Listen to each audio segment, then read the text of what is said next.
Sleep. Wow. Kind of. I mean... Hello, and welcome to the Libri Labra Book Club. Hi, guys. I'm joined today with my husband, John, a.k.a. BookTube Hubby, and with Book Club VIP member Tom Brennan. Say hi, everyone. Howdy. Let me pause this over here on this end. So, today we're going to be discussing the three-body problem.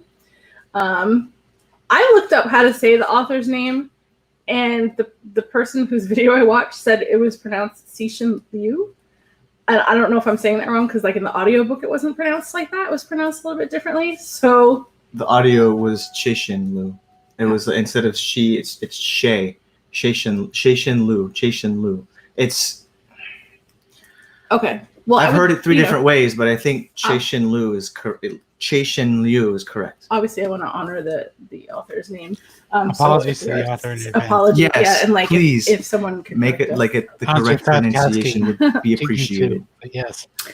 So this is a science fiction book, and it was nominated by Tom. So Tom, do you want to tell us a little bit about why you nominated it?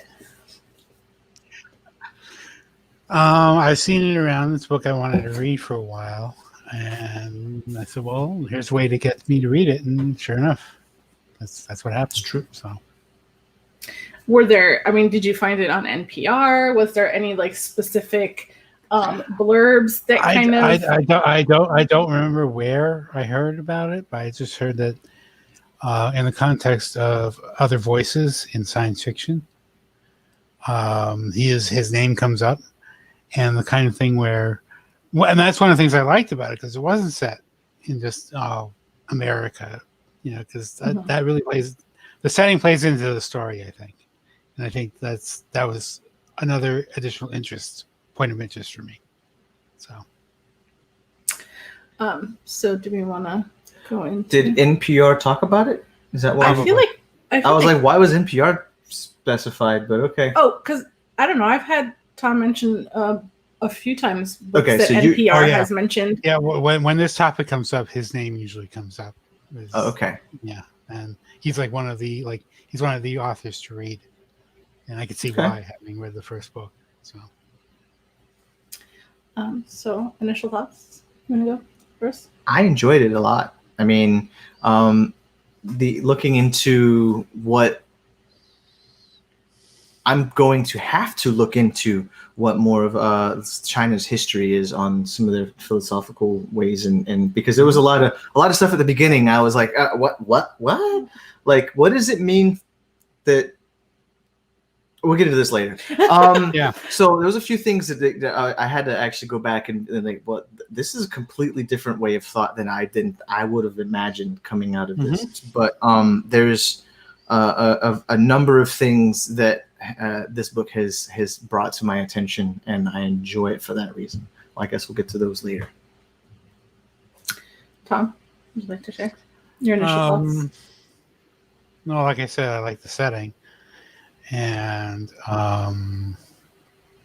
just the way the novel unfolded. Because there were some parts. Well, what are we going to do with this character now? And then they come up later. It's like, oh, and it all eventually ties together, but not in a way that you would think. Plus, some of the ideas that he comes across, it's like, wow, okay, scientific wise, and it is harder science than I'm used to reading, but it's not like hard science. So, right, it was enough to keep interest, but not enough to just like, what the hell is he talking about? Oh, I see. This is the full spectrum here. Right. Yeah. Okay. So when I saw that you nominated it, I got excited because not that long ago, Isaac Marion, who is the author of the Warm Bodies series, had posted on his stories that he decided to pick up a book, and this happened to be the book, and he said he was up all night reading, and he lives like on a remote island, so for him to get to the bookstore, it's a little bit of a chore, but I know that the next day after finishing the book, he went immediately to the bookstore to buy books 2 and 3, and so I was like, well, obviously it must be good, so that's why I was like, okay, I'm going to pick this one, and So, What? As soon as I finished it, I said, "Can we get books 2 and 3?" Yeah. Yeah. So So that was where my interest was. I feel like it's definitely, for me at the very least, is a book that I have to reread to fully understand, because I understand certain things that happen, but I don't think I'm able to see the full picture in all of its glory. I think I'm gonna have to reread it with you so I can Maybe we explain can just certain do like parts. chapters. Well, then they can be like, okay, what did he just say, and I can simplify it or like make it a little bit more understandable, because there are a lot of theoretical things in here that's that just toe the line both ways. So.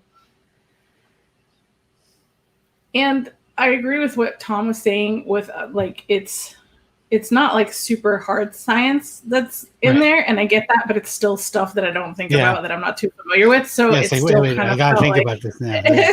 Yeah, she usually does. I mean, if it's something like quantum physics and the 5th, 6th, 7th, and 8th dimension, where they come from, then she's probably like, I don't care. I just I don't want to research that. No thanks. So I mean, I wouldn't say that completely. I think when it comes to spirituality, like, I'd be willing to research it to a certain degree. But like, I don't know. It was just more than what I was prepared for anyway. Yes. So, and I think because it's I felt like there was just a lot of telling in the book. Like, it was almost very info dumpy, I felt like. It's world building. And so, literally. Those are like, but as soon as they started the info dumping started, I think that's when like my brain just started to slowly check out, so I was just like, I have bits and pieces of the story, but then like, there's just like these blocks of missing data. Yeah. They're talking about suns. They were talking about dehydration. They're talking about like the game itself. So anyway, I'm going to do my best to stay in the discussion. But again, the discussion may be you asking questions and that you don't understand, which is totally fine. Yeah, and not that John and I know it that much more, but Well, I expect this to be more of a learning discussion for me because I did miss some things. But I understand that there's a lot of ideas in there, and I understand that there's a lot of Chinese culture in there and stuff that I am going to have to kind of go back and either research or just I do want to reread it because I want to be able to understand it on a deeper level than I did this first time. So that's my initial thought. At this point, we're going to be jumping into spoilers. So just be aware. If you don't want spoilers, go read the book, come back. This is a great time right now. Do it. Yeah, we'll wait. No, kidding. Yeah. Just pause it, and we'll be here when you get back.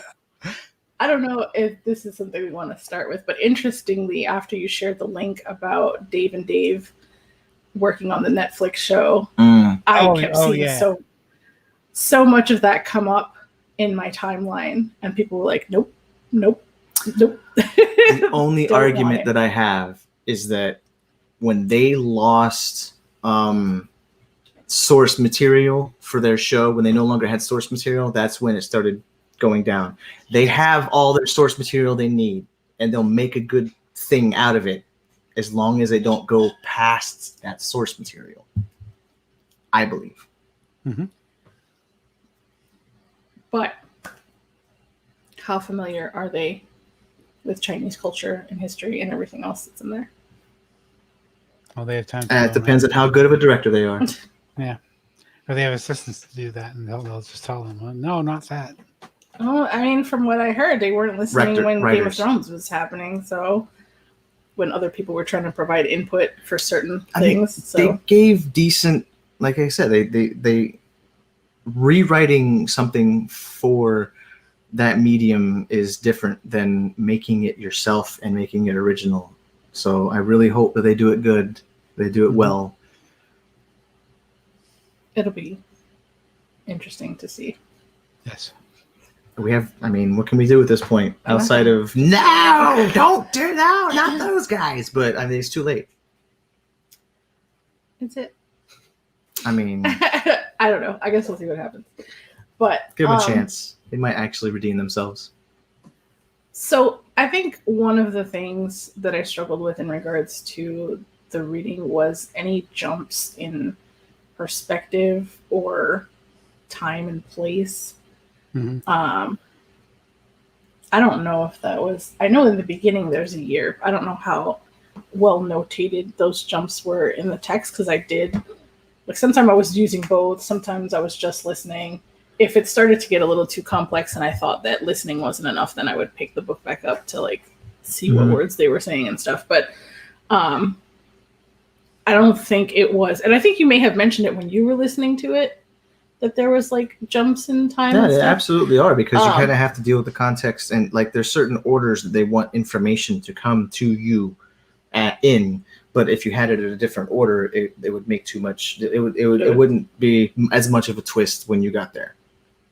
So, and then there's also there's setup, there's world building, and then more setup, and then information, and then more world building. So it depends on which character you're actually talking to and or talking about or watching at that point, because there's a lot of context in each little bit. And it's like learning early on that when Sia watched her father die, and having that discussion before then, because she didn't see everything that happened, so we don't know exactly everything that he was dealing with at his time. But then it has to do with, I don't know, there's so much in this. Jesus Christ. I don't even know where to begin. I mean, I had brought that up because it wasn't until after I finished the book that I looked up a review that mentioned the jumps, and I just laughed because I was like, "Oh, is that a thing that happened?" Because I didn't like. Yes. So. And not learning names and surnames would also confuse you too, I'm sure. Yes, though the narrator did do a pretty good job with the different voices. And they sounded a little familiar, so I kind of looked it up to see if, I don't know, he sounded like some of the voices in Sleeping Giants, but I don't think he was. No. But since this was your book, Tom, I'll let you lead the discussion. Oh, hey, it's quite all right. The book opens in 1967. A renowned physicist, Yazatai, is being put on trial for being too reactionary. Yes, in his ideas. And they put questions to him which he is able to deflect, not deflect, but answer them. And then then he comes at them with one that they can't answer, and their answer is, the four young women come up and they start beating him with their belts. It's like, it's just wow, if this isn't modern culture right now, I don't know what is, in the sense that we have people who hate science, and in lacking reason, they go to emotion, violence. Emotion. So case in point, there was in Utah, This American Life, they ran a story where there was like 100 parents who went to this meeting, and they were all acting like first graders, just being really raucous and angry and whatnot. But their kids were actually fine with wearing the mask. It was just the adults that were just acting like children. So, but again, that's what kicks off. And of course, Zatai's daughter is there to witness this. Wensia. And then we don't see her for a while. No, we don't. So, but I don't know. And when we do eventually see her, she ships off to Reco's base. And to me, that shows, like, when we have these revolutions and such, we have these people who typically intellectual scientists and whatnot are shoved off to the wayside, and their talents are wasted. She was then out there cutting trees before she went to Reco's base. So, I don't know. Well, that was That was actually I think she was sent there as punishment because of what she had done previously. Yeah. And which really oh my God, this is ridiculous. It's just so much of what society has been, and it's for far too long. Mm-hmm. It's like, oh, your views are different. Go away. Yeah. But okay. What? But like the reactionaries, I think you said, I believe, unless I'm confusing myself, were more conservative thinkers. Yes. Okay, and so, like applying that to her dad, you said he was being too reactionary in his science? Yes. For a communist country. I guess I'm not understanding what that means. Well, there's a fine line between communism and socialism, and it really has to do with whether or not it's forced. Okay. Because I guess when I think conservative, I think not open-minded, not, and I'm just trying to apply that to science, and I don't get it. Like, well, let's take a page out of current events with the masks. It shouldn't be political, but it is. Right. The act of not wearing a mask is a political statement, you know? So, but what side of that is reactionary? Well, in what I was in the terms of Zitai's trial, I was thinking that he was embracing like the classical ideas of physics and such, and anything traditional gets thrown out in a revolution. So I was like, well, that's bullshit. You know, we don't believe that anymore. You know what I mean? I see. Okay.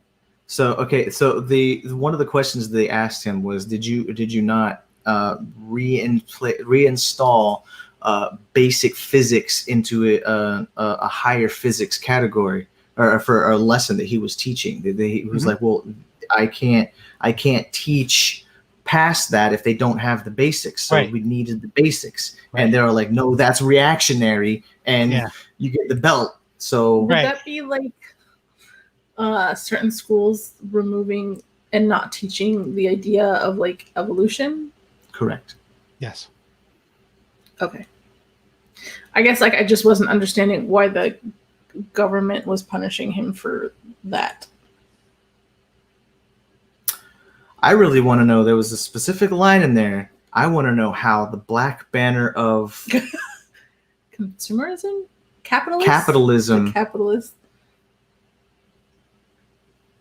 waved by the theory of relativity, was it supposed to be sexist, or was it some, I don't know. The whole line, I was like, what? Right. And it was early on. And give me that book. I'm gonna find it while you guys talk. Well, again, that's the politicization of scientific ideas. I mean, they shouldn't have them, but they do. So they call it a struggle session. And this is like the first 10 pages of the book. But black banner of capitalism represented by the theory of relativity. Yeah. Okay. Because I tweeted it. Yeah. All right. The black banner of capitalism. How is it represented by the theory of relativity?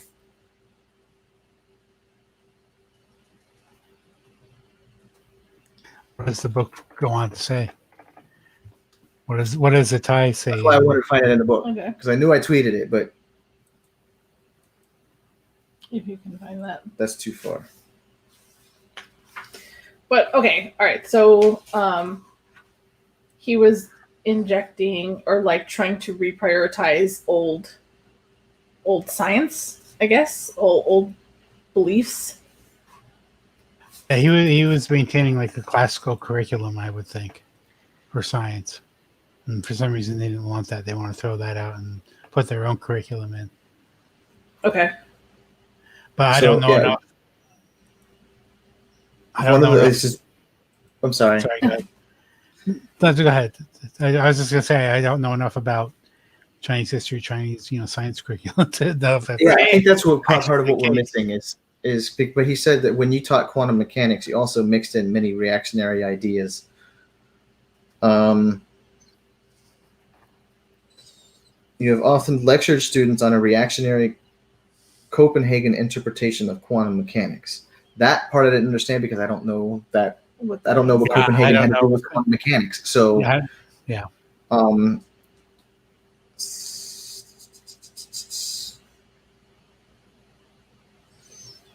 His perceived political values were not what they wanted, so that's what they were grilling him on. Correct. And then when they brought up God, and they're like, "Are you serious? God exists?" And he goes, "No, I can't tell you that." And then they're all like, "Why not?" Bah! Oh. Mm-hmm.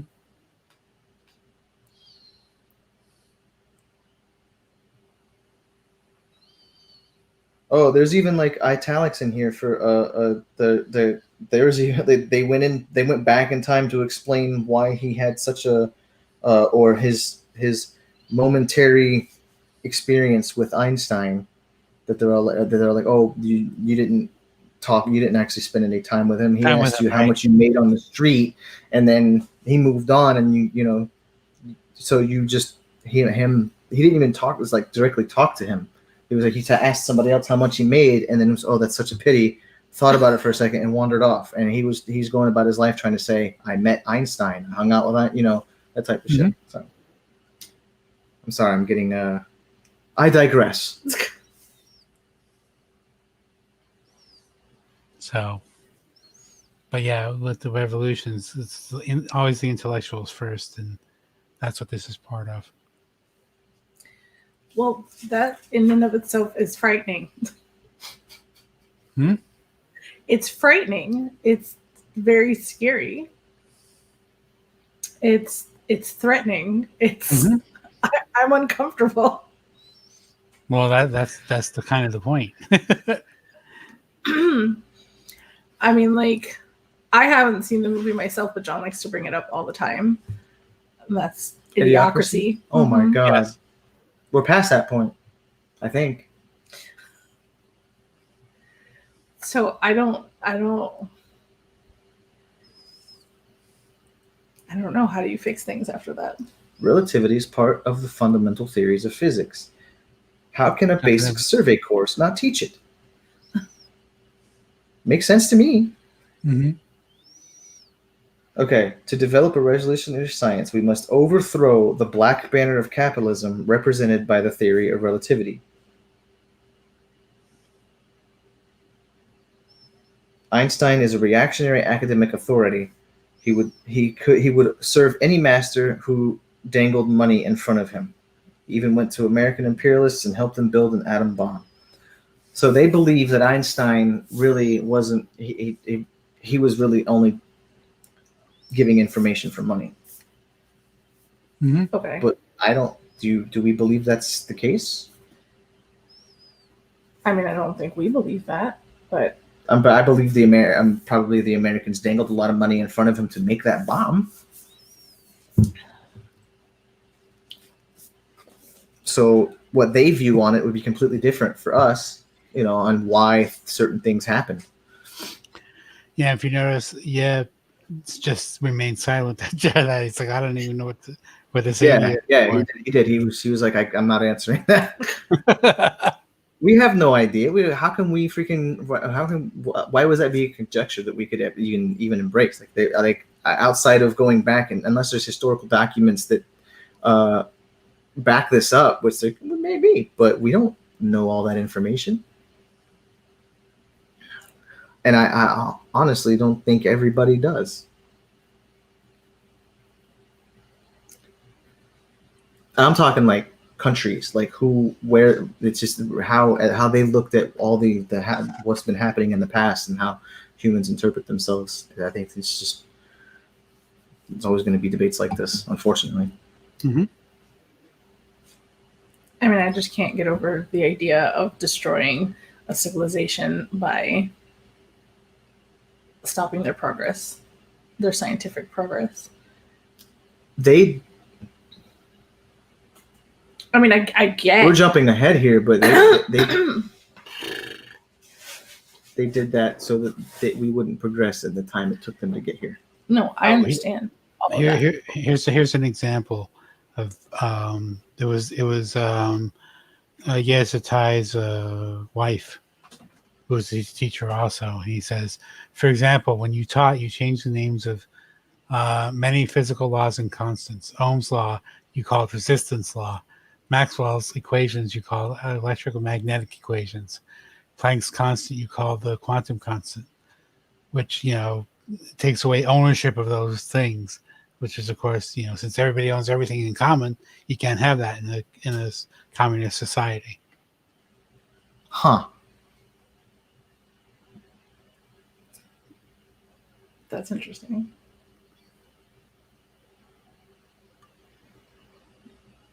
So, and that's what, I think it was, was saying is, that his wife was smarter than him. She knew the way the wind was blowing.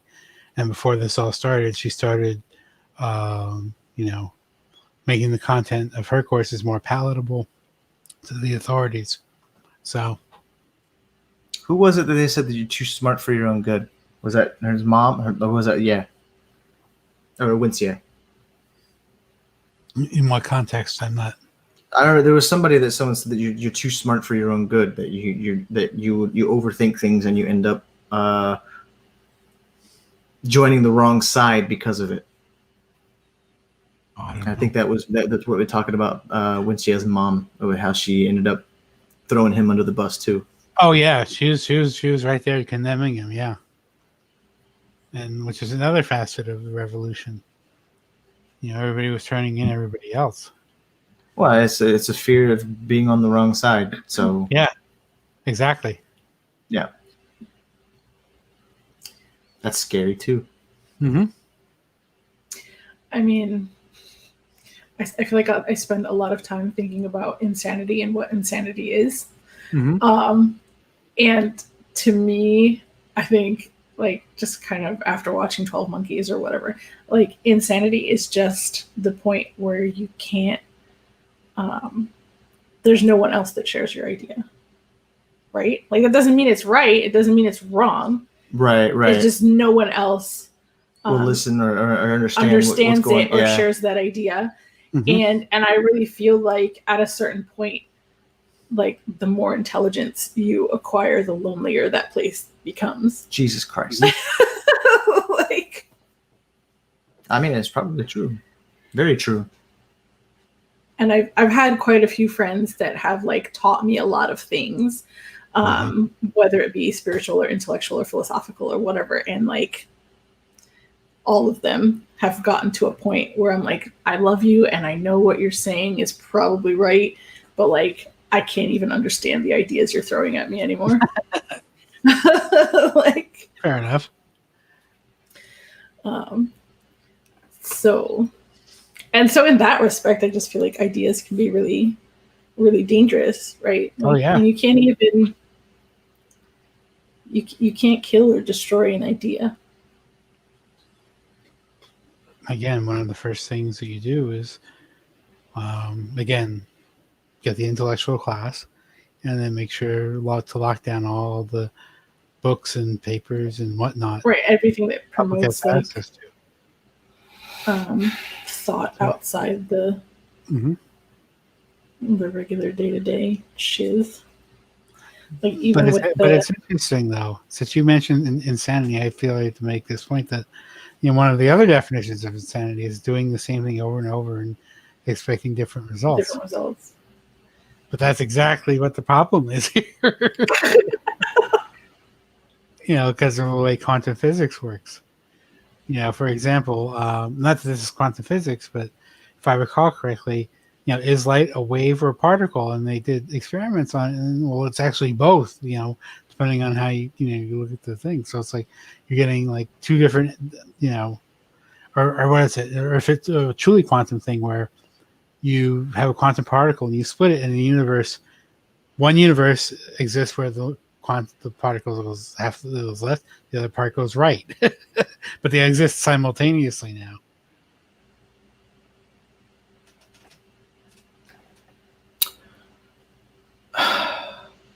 I don't know.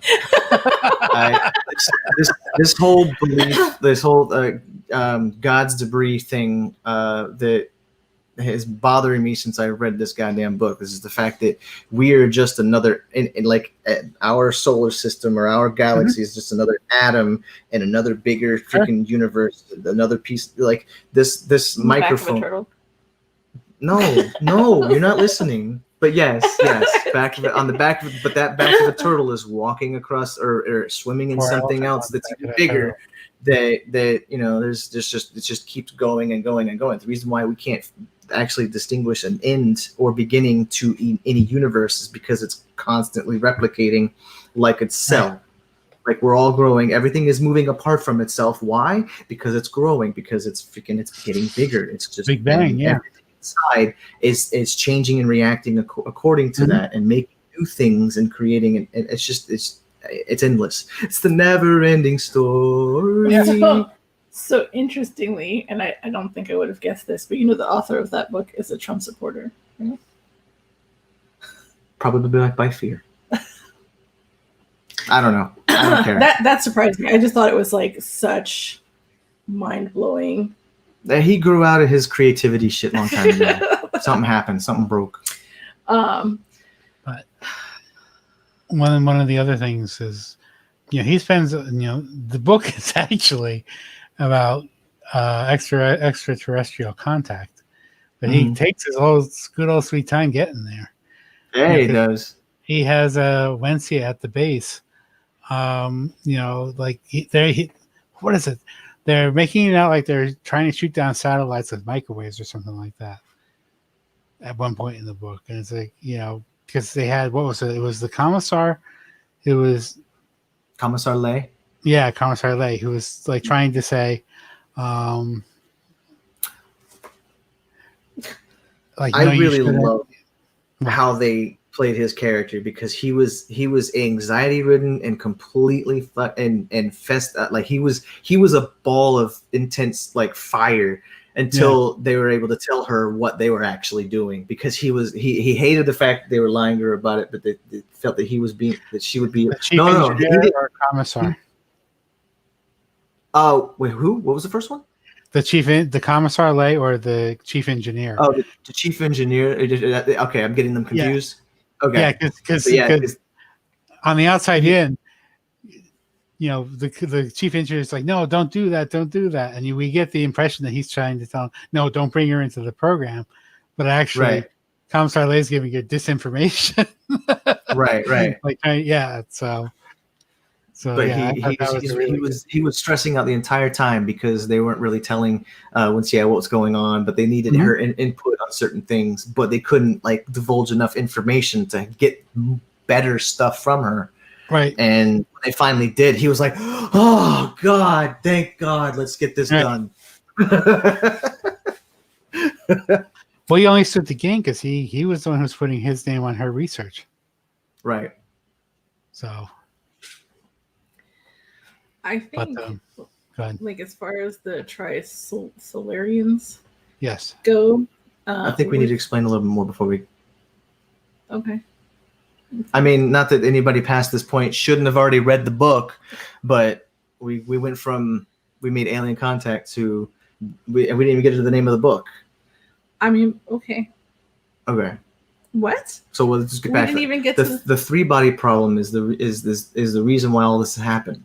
Like a lot of this, they were actually trying to figure out and help the aliens figure out how to track their three suns that have given them chaotic eras, and and their civilization really dies so much that they have to restart, and they restart at least from another step up in evolutionary progress, because they were able to get through what they call stable eras, and that was when they actually. Their planet was actually so far enough away from two suns, they only had one sun rotating for a while. But then when everything would be destructive when other suns got involved. So, all right, we'll pass that now. To where you're at? I was just gonna say that the Princeps, is that his name? The leader Princeps. Guy, the Lord, I guess. Princeps of the Trisolarians? Yeah. Trisolarians, yeah. Well, anyway, he was just talking about, how they've gotten rid of all of their cultural things, like their books and their music, just like anything that would cause them to feel any kind of emotion, and that it was like in their best interest to stay calm and not emotional. This sounds like some equilibrium shit. Yeah, and that's what I was going to say, that like it reminded me of things like The Giver or Equilibrium, where we have these dystopian societies, and that's how they're controlling everything, is by taking away everybody's emotion and all arts and culture and spreading everything out evenly, like communism, right? Yep. But it's like, to me, right, if someone said, what's the purpose of life, I would say the purpose of life is love and connection. Experience. That is what I would say. Like, a world without love and connection is like not a world I want to live in. Right. And that's like so far on the opposite end of the spectrum of this only shades of like no shades of gray. It's just like all kind of black and white, and there's no color, there's no emotion, there's no nothing. Like, and that's what humans will bring to their community, their society. Not if I'm still alive. What? I'm saying that emotion that the if that the humans would bring like that. Yeah. Okay. Yeah.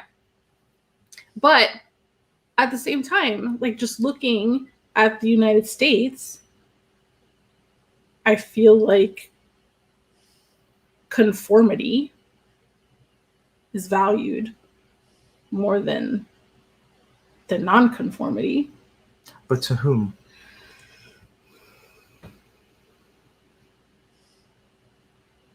Because the demographic is pretty spread out here in America for that. But if we're going to talk about America as I don't know, I just feel like America's still a young child, freaking having a tantrum because the parents didn't do what they wanted. Like, we got to grow up a little bit as a country. We've only been here for a couple hundred years. But that's still a long time. I don't know.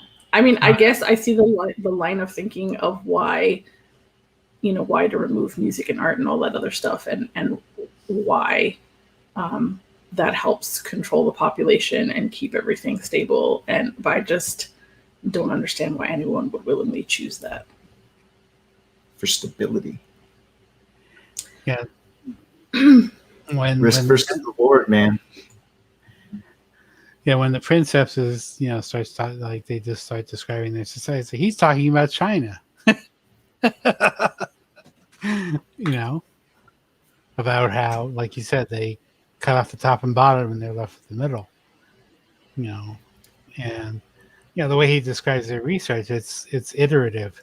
They slowly make, they make it better in iterations. Whereas research in the West tends to go by leaps. Like it'd be like a light, and then all of a sudden, boom.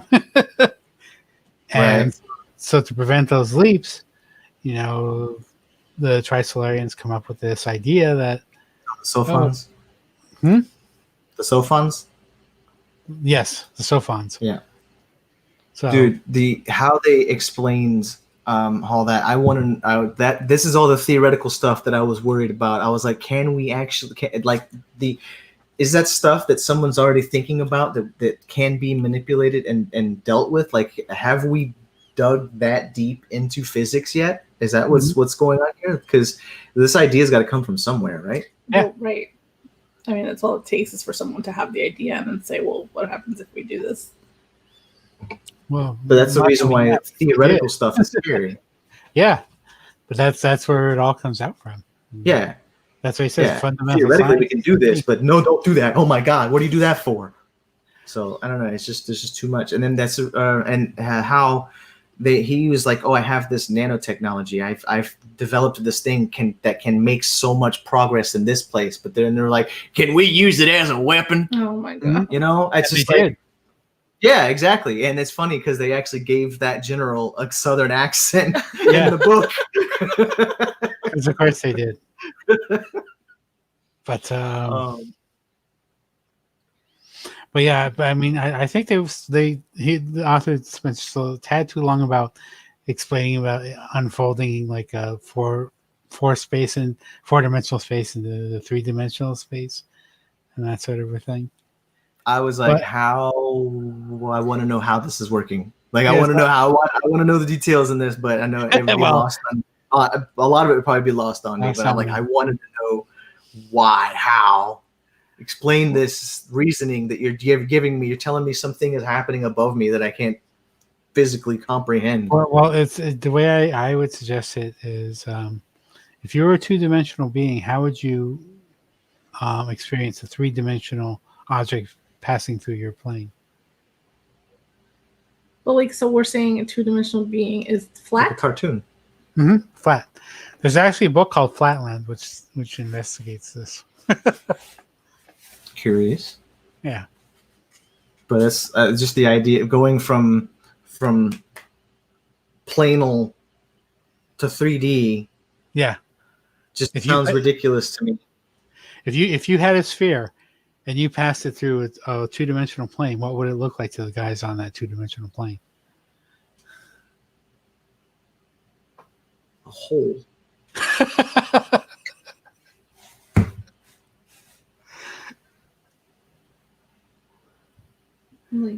I would think it would look like a line that would, start like really small and then it would come out, go out, and then go all the way back in and then disappear. I see what you're saying. Yes. Interesting. What? Okay, so in the same aspect, seeing something like us in 3D and something pass like the fourth dimension passing through us. Yes, that's would be the same like thing. Yes, going through time briefly. Yeah. We only see one small part of it. Is the point? So when you unfold an n+1 dimensional space and an n dimensional space, it's going to cover a whole lot more ground. So what's the fifth dimension? That's what I'm saying. Like my brain needs to wrap around like what. Oh God. I mean, I can barely. I know that the fourth dimension is time, but I can barely understand what that means. Mathematical spaces having 5 dimensions.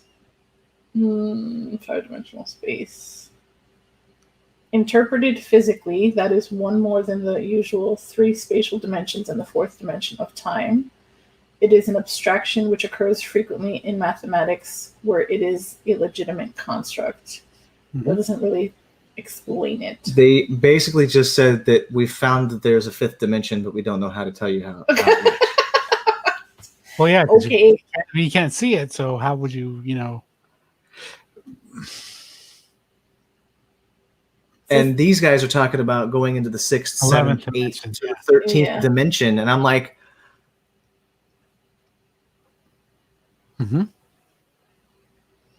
Somebody asked this question in quarter. Okay. I don't expect anybody to take what I'm telling here for truth, but I would like to share my personal thoughts. Hey. Oh, I'm trying to see. Wait, how is this the 5th? In geometry, after the point, the next dimension is a line. Our first super dimension as a point is considered dimensionless. Hence, we are the 3D point moving in this line, actually a timeline, our life. Moving up, if we have a line and add another dimension to it, what do we get? A 2D. So if you start with a point, you add a line, that's 2-dimension. Because it's you're actually going across one single plane. And then when you go up another line, that's the third dimension whenever it's right. Okay.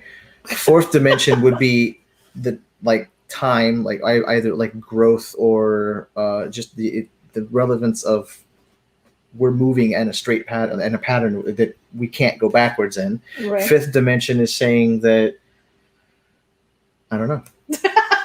I think it's getting into the quantum, like the quantum. Well, yeah, but for the purposes of the book, that's all we really need to know what's going on is when you unfold a higher dimensional space into a lower one. Into a lower one. It covers a hell of a lot more ground, and it retains its mass. Right. So they were taking a single particle and then folding it into each respective dimension. So when they took that particle and ripped it, folded it out, apparently it made, say like one particle would make this much space, this much space after it's folded out multiple times. And then they did it again. So it ended up going even further, but it's even thinner, but it's actually, you can see it in the physical world because of how much space it covers. Right. But one particle apparently is covering this much space in the sky, and they're watching it like unfold through the dimensions, and their minds are exploding because they don't understand what they're seeing. That's what they were trying to say, what they were doing with the Sophon. And then they folded it back into itself to create the space or the matter necessary to give it memory and its algorithms and start actually making it an artificial intelligence. Yeah, they unfolded it into a thing they could work with, and then they folded it back in to like 11th dimension particle so they could send it across the universe. And they made 4 of these, and they sent 2 to us, and then they kept 2 because those 4 had quantum abilities to transmit information instantaneously. So they sent 2 particles directly towards the Earth with some major particle accelerator gun. They shot them towards us, and the amount of time that it took for them to get to us, we expanded technology only a little bit. And then when the Sophons reached us, it started messing with all of these all the scientists, and it was giving them false information and also just redirecting anything that they were doing.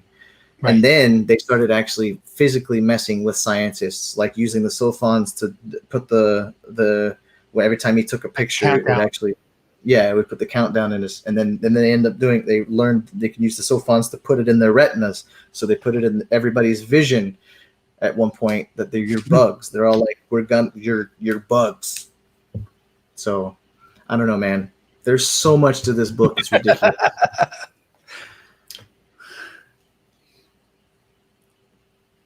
So the Sophons on Earth disrupted science just by providing false results. Mm-hmm. Yes. Whenever and then, but does that mean that like a scientist encountered the Sophons themselves, or was the presence of the Sophons and its intelligence what was kind of dictating the false experiments? Nobody knew about the Sophons' existence until actually they arrived, and then when I think someone learned that the aliens were keeping up with what they were doing, so they're like, there have to be some way of transmitting and getting information back and forth. So they ended up talking to the aliens back and forth for a little while, and then Mike Evans and his Adventist group got one last transmission from them, and then put one last out, and then somehow that communication stopped. And that's why they ended up doing this faction war bullshit over, one group wanting what this other group had for information wise. And what did they say to the aliens, and what's going to happen now? The fuck do you guys do? Excuse my language, but just the idea of you probably messed something up and now we're screwed. Yeah, because when they do these experiments, they have a known start state, and they have what they believe was a known finished state, but that known finished state was never being reached because the Sophon was screwing everything up. Yeah, they couldn't prove anything. That was also the reason why the scientists started killing themselves. Right, because physics isn't real. Something's fucked up. They're all like, "Oh God, I can't take what's going on in my head because what I've grown up to believe is now being contradicted, and then I hate this." The other Insanity. thing too, the whole premise or the whole three-body problem is scientific premise. You know, we can predict, again, with, you know, known start state and known end state. You know, we can predict, for one body we can predict how it moves in space. We have equations for that. When we have two bodies together, we know how they operate. We have a set of equations for that. When you get to three, all hell breaks loose. Yeah, because there's no really way to tell. Well, my understanding is, based on the footnotes, is that it does repeat, but it takes so long to repeat that it's essentially random. Oh no. Oh no. Oh, okay. We're okay. We got stuck there for a second. Okay. There might have been a little blip in the internet, but I didn't read the whole thing thoroughly, but I had looked up three-body problem, and it was using the sun, the moon, and the earth as an example. Yeah.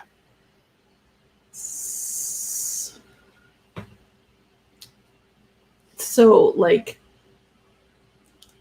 that works, and we understand that, don't we? Yeah, for the most part, it's just because those bodies are far enough apart, they're not interacting with each other's gravitational force as much as those three suns would. Or be. Is it the fact that it was suns? Suns are much bigger and much more worrisome. Right. Yeah, they have higher gravitational forces, and we don't know if suns actually have a pattern or not. Because they're with everything expanding out in the world. I mean, do we know that whether or not some stars probably do rotate around each other, but we haven't seen it. I mean, we may have seen it from far away. The Alpha Centauri system that the Trisolarians are supposedly from is actually like that. It is. They found two of the suns, but they suspect there's a third one in there. So that's where this idea comes from. Yes, that's where this idea. That's awesome, actually. So, but again, so is that something that they've been? Is that what you're saying? Is that the three-body problem has been something that we've been trying to study for quite some time now? Yeah, because we've witnessed it from long range, and then we don't know. Hey, how does that even work? Mm-hmm. I don't know when it was started, but yeah, I'm sure. When they just, like I said, when they developed the equations, well, one, yeah, we know we can have an equation. Here it is. When you have two, okay, there's a few more equations, but we could still find out. But three, like I said, it's as far as I understand it, it's so random that it takes so long to repeat itself that it's essentially random. Okay. There was a GIF that was showing something traveling through, one-dimensional space, two-dimensional space, and then three, and then you could see how it was just doing this weird, very random thing. Yeah, because they would only see a slice of it, not the whole thing.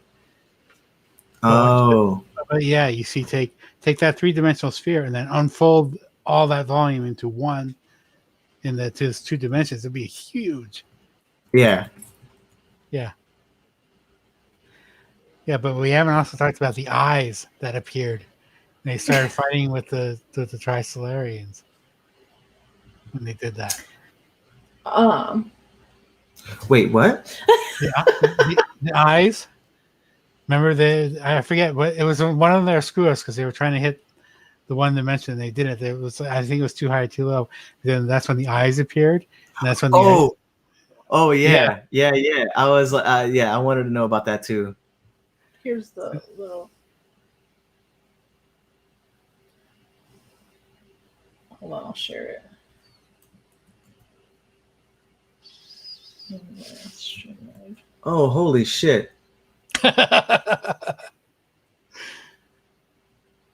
Because they really could be on the same plane and going and be the same distance from each other in one aspect, but in multiple dimensions they cross each other. Oh my god.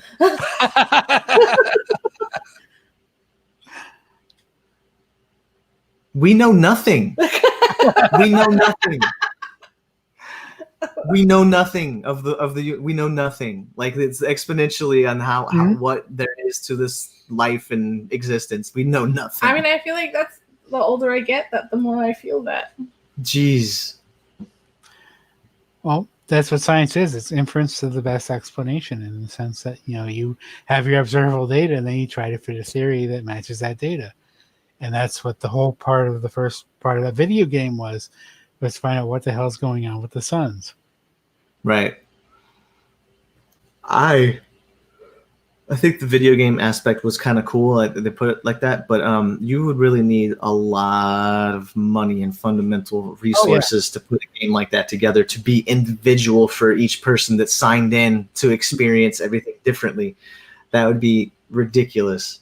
But I like it for the story. I think that one guy funded it all. No, I forget what his name is. The one aboard that ship. Yeah. Yeah, I can't remember his name. It was not Mike Evans, right? Yeah, Mike Evans. Yeah, that's the one. He was the one that funded that? I believe so, yeah. I thought you had to deal with that. I think he was telling her about all the money that he had because his dad had died or something and left him all this money. But he did, yeah. And he was using it to plant trees to save a bird. So, yeah. Okay. Huh. I didn't know he had much more to do with everything, because I know he was the leader of the Adventists, like the ones that won. He was the money behind everything.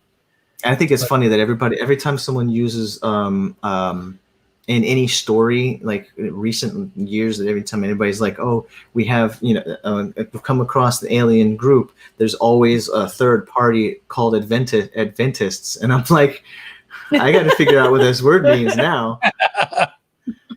But like XCOM, the people you're fighting against they're Adventists. There's a couple other games that have used it for the faction that sides with the aliens. Yeah, I wasn't sure. Human beings suck. Yeah, it's like, we should be destroyed. It's like, okay. Because it was like, I should remember this. You took a picture? Yeah, because the said the Adventists would like to destroy the human race by means of an alien power. The Redemptionists worship the alien civilization as a god, and the survivors wish to betray other humans to buy their own survival. And those three factions always exist in every. Oh yeah, they have to. Book like this. Even in the main characters, if you like break down. Like some of them, you'll figure out which factions they would end up being in. Like if you actually broke down some of the stuff in the Themis files, because there's those characters exist in there too. Mm-hmm. I don't know if there was another topic in the book or scene that you'd like to. Topics in the book. I am sure this conversation could be infinite, and especially. With such a story that's worth rereading and stuff like that. Okay, but before we end though, as a Civilization player, I have to say I recognize a lot of things in that video game. I'm curious. Oh yeah, because I didn't play Civilization because I was like, that's too much for me. I don't know. I haven't played it either, but didn't I mention that game? Didn't I say to you that that's totally Civilization. Oh, you got up to the Bronze Age this time. It's like, Yeah. Congratulations. Exactly. Congratulations, yeah. But the whole point of there is to go to Alpha Centauri. Correctly. So anyway. The Trisolarian civilization, number 176, died because of this. Yeah. Please log in again. Yeah, exactly. to experience Trisolarian culture. And that was brilliant because they got people who would sympathize with the Trisolarians because they understand what they're going through. Mm-hmm. That was exactly the reason why they not only to try and help to see if we can come up with to be able to predict such a thing, but to also recruit humanity to their cause. Yeah. Right. What? Yeah. And people who were sympathetic to the cause, because those were the only ones they kept. Yeah. They would have group meetings before, and then you guys are no longer invited to Three Body. Bye bye. Yeah. So like they were like self-selecting, because you obviously have the aptitude and you have the feelings to you'll side with us. That's everything. So I thought that was brilliant. Yeah, very much so, actually. Yes. And you now violate our terms of service. Bye bye. What's that? Yeah. I said, you now violate our terms of service. One of the things that I didn't like him at first, but I really grew to like him as the book went on, was that Big Shu, the police. Yeah. I That's knew he it. was going to be someone to like. Everybody's going to be hating him, and I'm like, yeah, he's probably some smooth talker. He was really good. Although I have to say that the narrator, God, it's like he sounded to me a lot like Columbo. I don't know why. Well, okay. First of all, I would like to talk about the not only in Chinese but Japanese culture, the stereotypes that America has a lot to do with the detective stories that they have, the cops, everything. Like they're all every time they make a cop that's like gruff or like a hard detective type. That you'll see that a lot. But I mean, the person reading the audiobook was an American English person. Oh, he was, and he was a great voiceover person. Wouldn't just that be a reason for America to inject things that we're familiar with? Absolutely, but I don't know. I just feel like that stereotype is being used a lot from their culture because they just believe that's what we're like. Well, plus at the end of the book, he's the one that takes those two scientists, like, stop crying in your beer and come out to the field with me. Yeah. So what do you see here? Oh, bugs. Yeah, they're still around, aren't they? Yep. So that was and they were ready to give up. They're like, we're done. They're going to kill us all, whatever. Well, I mean, we've been trying to do the same to them for so many years. Yeah, exactly. Still here. So. But the fact that they brought up every genetic, every scientific, every plausible way that we've tried to eradicate insects from our lives, yet they're still here, is kind of impressive.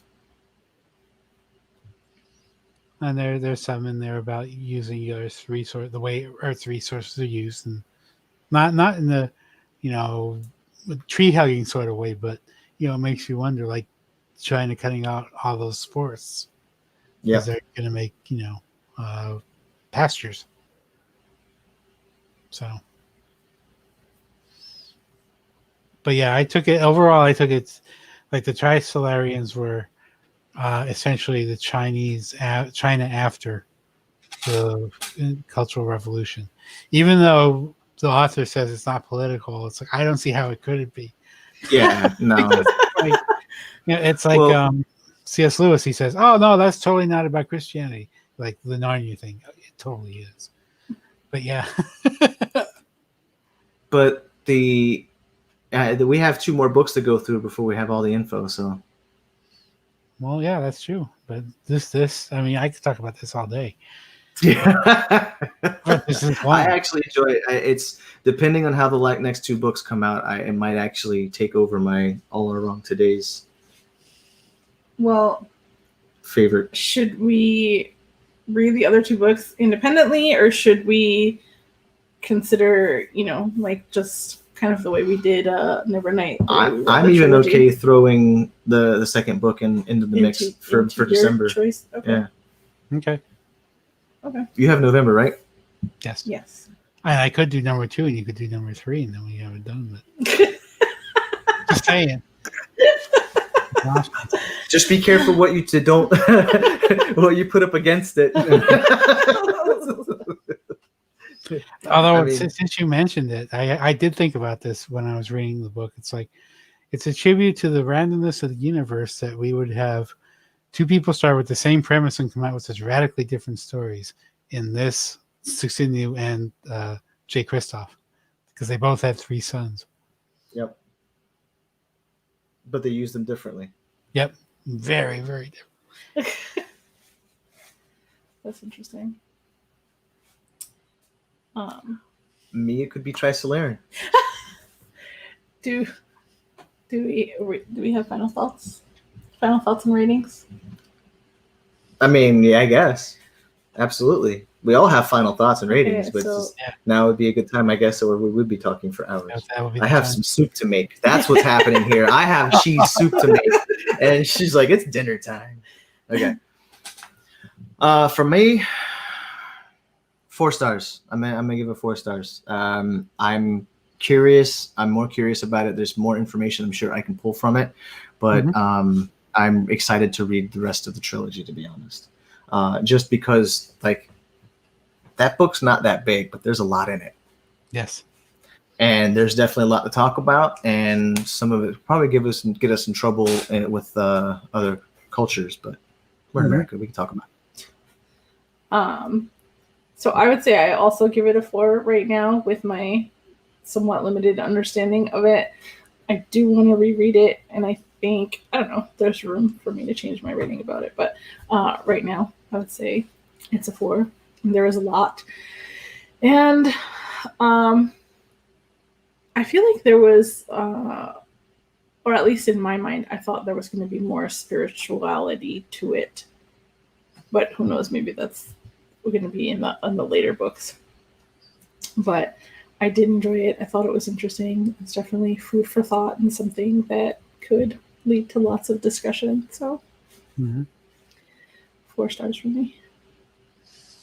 Well, I picked it. I gave it 5 stars. I really enjoyed it. You know, because it gives you a lot to think about without being too overwhelming. I think some of the end dimensional stuff, yeah, that was a bit, but at least I felt I could grasp enough of it to get the point the author was trying to make. But you know, the fact that it's set in China and you know everything, you know, just how his explanation of how science plays into everyday lives, even though how we don't realize it. You know, we just assume that the sun comes up in the morning. You know, what if it didn't? What then? You know, Right? Yeah. So,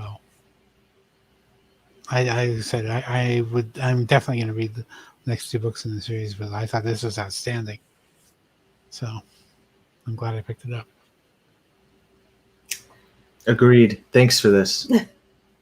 Yeah, no, I mean, like, it was on my radar, but I'm happy to have read it with book club. So yeah, same. But it's like in orbit, and it's like yeah, it's out there. I know it's out there. Yeah, it's just not getting to read it, so I'm glad we did. So this month is my birthday month, and with all the coronavirus and staying home and social distancing and working overtime and just everything, I wanted to have a nice, chill, recharging birthday. And so, like, a lot of the books that I'm going to be reading this month are just the books that I love to read, which are contemporary or contemporary romance. Easy reads. Yeah, easy reads, basically. Though they tend to be somewhat emotional, and we voted, and we will be reading Regretting You by Colleen Hoover. I know it's about a mother-daughter relationship, and I think the tensions between them and how, one doesn't want to repeat the other's mistakes. So I'm sure there's lots of drama. Colleen Hoover is one of my favorite authors, and she's just an overall cool person, but I think she's very witty and funny, and she manages to stick in funny stuff in very troubling situations, and I just absolutely love her. So this is one of her, not most recent, but one of her more recent releases, and I hadn't read it yet. So that's what we're going to be reading in September if you'd like to join us for our discussion at the end of the month. What do you think about Colleen Hoover? How much Colleen Hoover have you read at this point? Enough. Enough for you to be interested or uninterested in this book? I mean, how many ways can you tell a love story? Well, this one is a mother-daughter story. I'm pretty sure it's got something in there. Yeah. You could tell it many different ways. We'll see. So anyway, I picked it because I know it's just one of your favorite authors, and I wanted to see what the fuss was about. Oh, interesting. Okay, cool. There's a lot of fuss because she's. Yes, I know. Colleen's interesting. Her whole family is interesting. They're just, I don't know. They're good eggs. They're cool people. We don't want those bad eggs here. Anyway, so that was the 3-body problem. If you're watching this after the fact, thank you. Feel free to leave a comment. And it sounds like we are in agreement that we're going to try to work in the 2nd and 3rd book sometime. Relatively soon. Yeah. Yeah. I say relatively on purpose. Soon. If you'd ever like to join us on screen on chat, you can do that by joining patreon.com/Libri Labra. There's quite a few different tiers and things that you can get, like a custom bookmark. You have an opportunity to submit book selections for us to vote on. You get to pick books for me to review. You get priority replies in YouTube comments. There's quite a few different things. And you come hang out with us on screen. Yes. Come discuss some books with us. It'd be fun.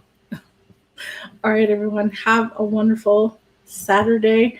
We're going to have some cheese soup. So, Excellent. bye. Bye, guys.